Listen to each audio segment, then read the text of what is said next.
Pwede po. Paalam mo na ha. Opo. Hindi ko sa loob eh. Lalagay ko naman kayo voice ko yung size. Yung ko na lang din sa previous. Pero yung location ni baby, maganda naman. Ang ganyan, hindi ko na. Dok, Umagano. Pwede po. Ay, pwede daw. Lumaki na ng kanang baby ko. Thank Yan you. o, narin. Ate Zara.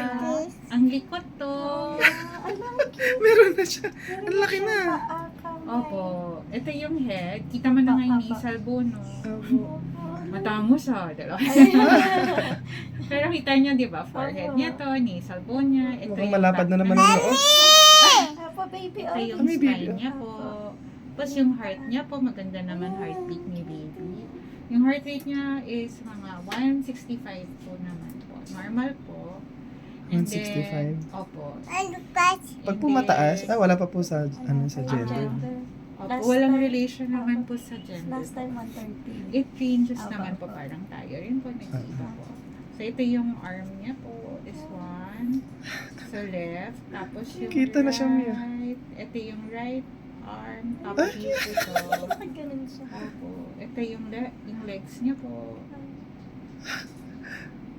Galing. Ilang months pa lang pero ano na. Ano, 2. Katamba siya ng 2 months. Kaya Oo mixed by na. size po. So, parang 2.5 na po. Ito yolk Yung sac heart po niya ni ba? baby.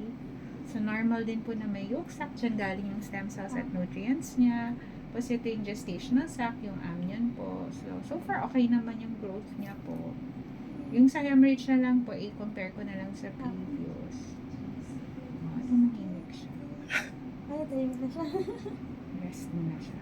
Ay, yung heart niya din. Nakita mo. Oo, tumitibok. Ito brain niya po.